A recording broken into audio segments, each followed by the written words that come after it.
सौरमंडल, जिसे हम सौर सिस्टम भी कहते हैं, सौरमंडल के ग्रहों, उपग्रहों और अन्य आकारों का समूह है जो सूर्य के चारों ओर गतिमान है।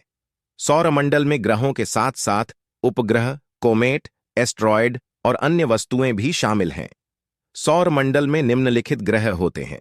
सूर्य सौरमंडल का केंद्र है और इसकी गर्मी और प्रकाश धरती पर जीवन के लिए आवश्यक है। बुध सूर्य के आसपास सबसे निकट ग्रह, यह आकार में छोटा है और धातुओं से बना है। शुक्र इसका आकार धरती के बराबर है और यह धातुओं और पत्थरों से बना है। पृथ्वी हमारा ग्रह जिस पर हम रहते हैं। मंगल लाल ग्रह जिसे ग्रहों का युद्ध कहा जाता है। बृहस्पति गुरु सबसे बड़ा ग्रह जिसे गुरु के नाम से भी जाना जाता है। शनि इसकी सतह पर घने कोटि होते हैं और यह अपने अद्भुत हल्के के लिए जाना जाता है। यूरेनस इसकी वायुमंडल में तेज हवाओं और धातुओं का भंडार है। नेपच्यून इसकी सतह पर बादल और वायुमंडल बहुत गहरे हैं। प्लूटो यह सौरमंडल का छोटा ग्रह है और ध्वनि के बिना धरती पर सबसे निकट है।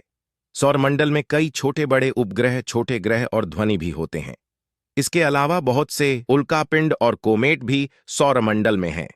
सौरमंडल के अलावा उसमें ध्वनि, छोटे ग्रह और कोमेटों के अलावा भी कई अन्य रहस्यमय और रोचक वस्तुएं होती हैं।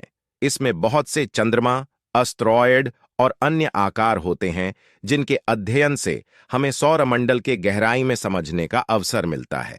वैसे तो धरती के साथ ही ग्रहों की सूची में से कई ग्रह उसके उपग्रहों या उनके चंद्रमाओं के साथ रहते हैं।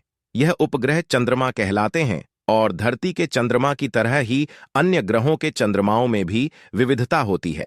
इसके अलावा कुछ विशेष ध्वनि जैसे कि सौरमंडलीय ध्वनि या धरती के उपग्रहों के ध्वनि वैसे भी गहरे अध्ययन का विषय बनते हैं। सौरमंडल विज्ञान में अनंत रोमांच और जानकारी सौरमंडल के अनन्य स्वरूप को समझने की दिशा में आगे बढ़ने में मदद करता है। ऐसी ही और जानकारी के लिए हमारे चैनल को लाइक और सब्सक्राइब करें। अच्छा लगे तो